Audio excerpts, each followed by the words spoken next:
आज हम इलेक्ट्रोकेमिस्ट्री का लेक्चर नंबर 13 पढ़ेंगे। इलेक्ट्रोकेमिस्ट्री अपने पास जो एक टॉपिक अपने इसका समाप्त हो चुका है, या जो एक लेसन है वो लगभग। अब जो हम लेसन करेंगे उसमें हम सेल के बारे में पढ़ेंगे, और सेल में जो हम पढ़ेंगे वो आज जो हम स्टार्ट करते हैं बिल्कुल जर्नल टॉपिक स्टार्ट करते हैं कि जो सेल होता क्या है, या जो सेल की परिभाषा क्या है, और जो सेल के कितने प्रकार के अपने पास सेल हैं, और डैनियल सेल क्या है, या जो गैल्वेनिक सेल क्या है, इसके बारे में हम पढ़ेंगे।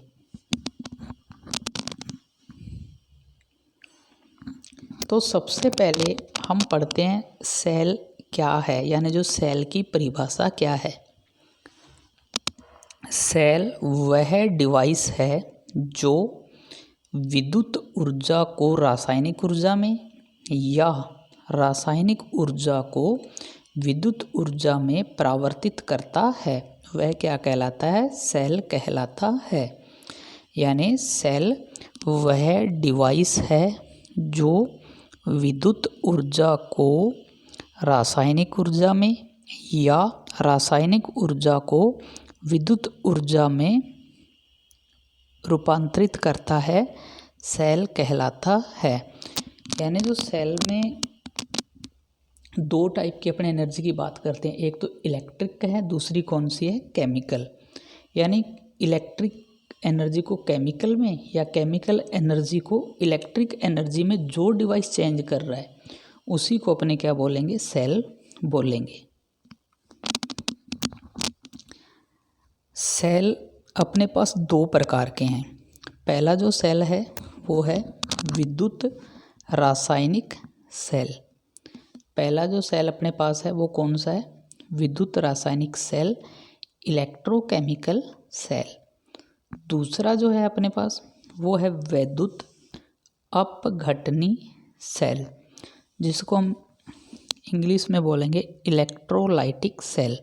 यानी सेल दो प्रकार के हो गए, एक कौन सा हो गया? विद्युत रासायनिक सेल, दूसरा विद्युत अपघटनी सेल।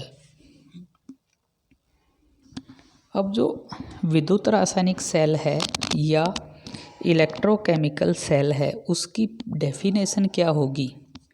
वे सेल जो रासायनिक ऊर्जा को विद्युत ऊर्जा में बदलते हैं उन्हें विद्युत रासायनिक सेल कहते हैं। यानी जो विद्युत रासायनिक सेल क्या होंगे? विद्युत ऊर्जा को, या जो रासायनिक ऊर्जा है, इसकी परिभाषा मैं दोबारा फिर बोल रहा हूँ कि इस प्रकार के जो सेल हैं वो रासायनिक ऊर्जा को विद्युत ऊर्जा में बदलते हैं, विद्युत रासायनिक सेल कहलाते हैं। इसके एग्जाम्पल अपने पास गैल्वेनिक सेल, वोल्टीय सेल, और शुष्क सेल, और मरकरी सेल। दूसरा जो अपने पास है वो है विद्युत अपघटनी सेल। देखो, जो विद्युत अपघटनी सेल है वो पहले वाले सेल का उल्टा होगा। यानी ये क्या करेगा? विद्युत ऊर्जा को रासायनिक ऊर्जा में बदलता है, विद्युत अपघटनी सेल कहलाता है। यानी इस प्रकार के जो सेल होंगे विद्युत ऊर्जा को रासायनिक ऊर्जा में बदलते हैं। और इस सेल का जो अपने पास जो मेन अपने जो एग्जाम्पल क्या ले सकते हैं, कोई भी अपने विद्युत अपघटन करवाते हैं, या इसका जो अपने पास एग्जाम्पल है वो है सीसा संचायक सेल। इसके बाद जो हम पढ़ेंगे वो है गैल्वेनिक सेल या वोल्टीय सेल। क्या है? गैल्वेनिक विद्युत रासायनिक सेल है जो स्वतः होने वाली रेडॉक्स अभिक्रिया द्वारा, यानी वो क्या होता है? एक गैल्वेनिक एक विद्युत रासायनिक सेल होता है जो स्वतः होने वाली रेडॉक्स अभिक्रिया द्वारा रासायनिक ऊर्जा को विद्युत ऊर्जा में बदलता है। यानी इसमें क्या होगी, रेडॉक्स रिएक्शन होगी। उस रेडॉक्स रिएक्शन से क्या होगा, जो रासायनिक ऊर्जा है वो विद्युत ऊर्जा में बदल जाती है। अब जो डैनियल सेल है इसको हम बनाते कैसे हैं, जो इसकी बनावट कैसी है। डैनियल सेल बनाने के लिए 2 बीकर लेते हैं।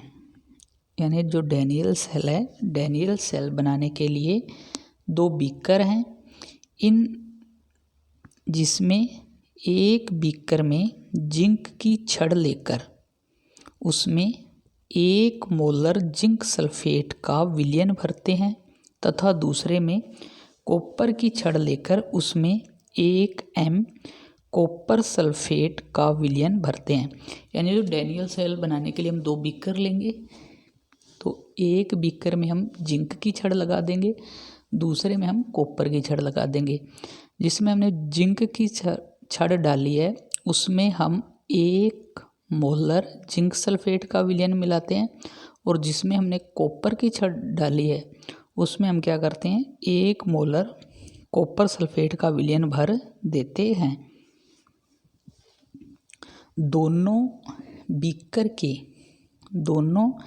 बीकर को लवण सेतु से जोड़ देते हैं।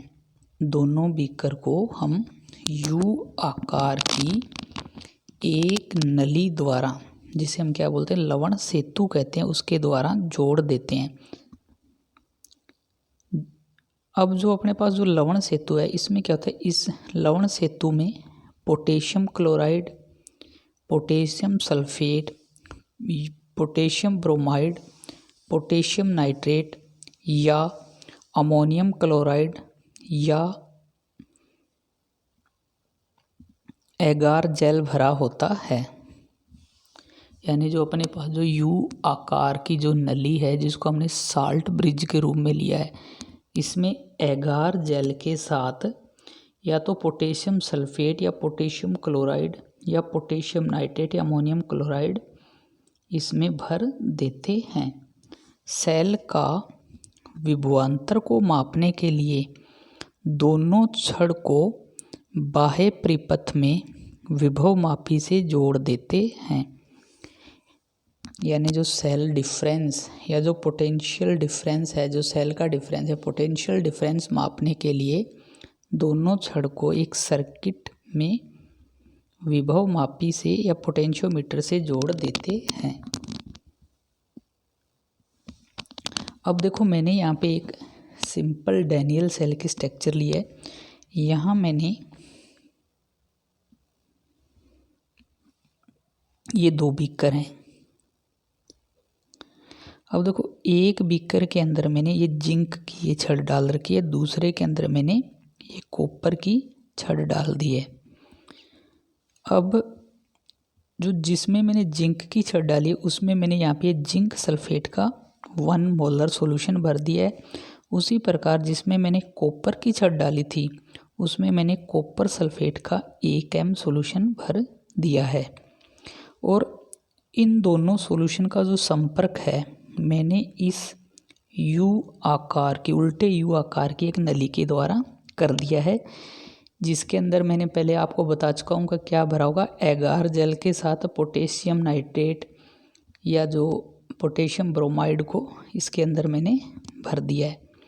और ये जो दोनों जो छड़ है इनको मैंने एक बाह्य परिपथ के द्वारा यहाँ पे इसको पोटेंशियोमीटर के द्वारा इसको जोड़ दिया है, ताकि मैं इन दोनों के बीच का जो पोटेंशियल डिफरेंस है, जो विभवांतर है, उसको ज्ञात कर सकूं।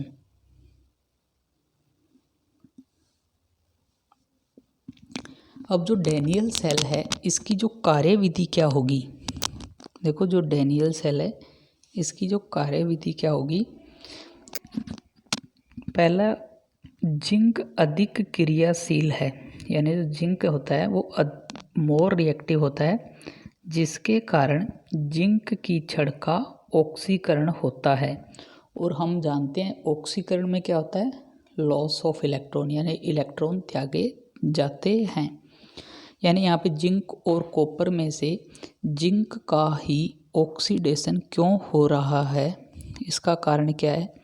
जिंक का ऑक्सीडेशन इसलिए हो रहा है क्योंकि जिंक ज़्यादा रिएक्टिव है, जिसके कारण जिंक का ऑक्सीडेशन होता है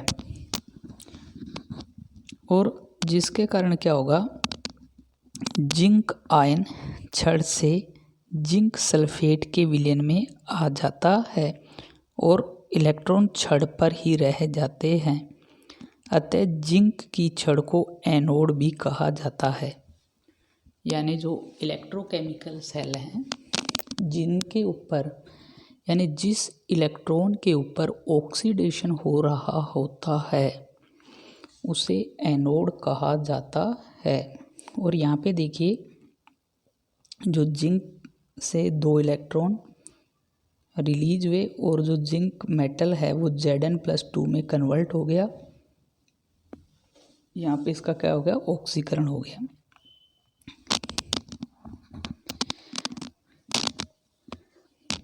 अब जो जिंक की छड़ पर जो इलेक्ट्रॉन्स होते हैं, जिंक की छड़ से इलेक्ट्रॉन बाह्य परिपथ से होते हुए कॉपर की छड़ में जाते हैं।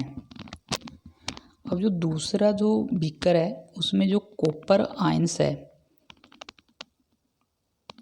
जो कॉपर आयंस विलयन से कॉपर की छड़ पर एकत्रित हो जाते हैं और जिंक की छड़ से आने वाले इलेक्ट्रॉन को प्राप्त करके Cu में अपचयित हो जाते हैं। यानी जो अपने पास जो दूसरा जो बीकर था उस दूसरे बीकर में हमने क्या भरा हुआ था, कॉपर सल्फेट का विलयन। अब क्या होता है कि इस सेल के ऊपर जो कॉपर का जो इलेक्ट्रोड है, कॉपर के इलेक्ट्रोड पर रिडक्शन या अपचयन क्रिया होती है, जिसके कारण जो Cu+2 है वो 2 इलेक्ट्रॉन्स को ग्रहण कर Cu या कॉपर मेटल में चेंज हो जाता है। और अब यहाँ पे जो कॉपर की जो छड़ है इसके ऊपर रिडक्शन हो रहा है, तो इसे हम बोलेंगे ये कैथोड की तरह बिहेव करती है। कॉपर की छड़ पर अपचयन होने के कारण कॉपर की छड़ को कैथोड कहा जाता है। यानी जो जितने भी जो वैद्युत रासायनिक सेल है उन वैद्युत रासायनिक सेल में जहाँ पे रिडक्शन होता है उस छड़ को कैथोड कहा जाता है। अब पांचवा जो अपने पास पॉइंट ये है कि इस प्रकार की सेल में यानी जो सेल है यहाँ पे जो 2 अपने पास जो इलेक्ट्रोड वहाँ पे इस प्रकार से रिएक्शंस होंगी। यानी जो अपने पास बायां इलेक्ट्रोड है, बाएं इलेक्ट्रोड पे हमेशा क्या हो रहा है, ऑक्सीडेशन हो रहा है। और यहाँ पे ऑक्सीडेशन किस मेटल पे हो रहा था, यहाँ पे जिंक इलेक्ट्रोड पे हो रहा था। यहाँ पे जिंक ने अपने 2 इलेक्ट्रॉन डोनेट करके खुद किसके अंदर कन्वर्ट हो गया, Zn+2 के अंदर। इसी प्रकार जिंक से ये 2 जो इलेक्ट्रोड आए थे इनको इस कॉपर+2 आयन ने ग्रहण करके ये किसके अंदर कन्वर्ट हो गया, कॉपर मेटल के अंदर कन्वर्ट हो गया। अब जो ओवरऑल जो सेल रिएक्शन जो लिखी जाएगी वो कैसे लिखी जाएगी, यानी 2 इलेक्ट्रॉन इस साइड में और 2 इलेक्ट्रॉन इस साइड में, तो ये 2 इलेक्ट्रॉन से ये 2 इलेक्ट्रॉन क्या हो गए, कैंसिल हो गए। अब पहले हम क्या करेंगे, जो अपने पास बाएं हाथ या जो अपने ऐसे बोल सकते हैं कि सबसे पहले हम रिएक्टेंट लिखेंगे। रिएक्टेंट पहली रिएक्शन में क्या था, Zn, और दूसरी में कौन सा हो गया, +Cu+2। और उसके बाद क्या लिखेंगे, हम प्रोडक्ट लिखेंगे Zn+2 प्लस कॉपर। तो ये अपने पास क्या हो गई, कंप्लीट सेल रिएक्शन हो गई। अब छठा अपने करते हैं, कॉपर इलेक्ट्रोड को अपचयन अर्ध सेल तथा Zn इलेक्ट्रोड को ऑक्सीकरण अर्ध सेल कहा जाता है। क्योंकि इनको अर्ध सेल इसलिए कहा जाता है क्योंकि जो कंप्लीट जो सेल है वो इन दोनों इलेक्ट्रोड से मिलकर बना होता है। अब सातवां है, इलेक्ट्रॉन बहने की दिशा के विपरीत दिशा में विद्युत धारा प्रवाहित होती है। इसलिए डैनियल सेल में विद्युत धारा कॉपर से Zn की ओर प्रवाहित होती है। यानी जो अपने से कोई ये पूछ ले कि जो डैनियल सेल में विद्युत धारा कैसे प्रवाहित होती है, तो अपने ये बोलेंगे कॉपर से जिंक की ओर प्रवाहित होती है। अब अपने पास नेक्स्ट ये आता है कि हमने जो लवण सेतु लिया था या जो साल्ट ब्रिज लिया था, इस साल्ट ब्रिज के क्या कार्य हैं या जो लवण सेतु है इसके क्या कार्य होंगे। तो जो लवण सेतु का जो पहला जो काम है वो ये है, लवण सेतु जिंक सल्फेट व कॉपर सल्फेट के विलयन को आपस में जोड़े रखता है।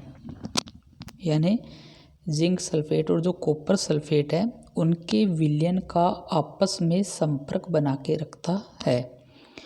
दूसरा इसका जो काम क्या है, लवण सेतु दोनों विलयन को विद्युत रूप से उदासीन बनाए रखता है। यानी जो लवण सेतु है दोनों विलयनों को विद्युत रूप से उदासीन बनाए रखता है।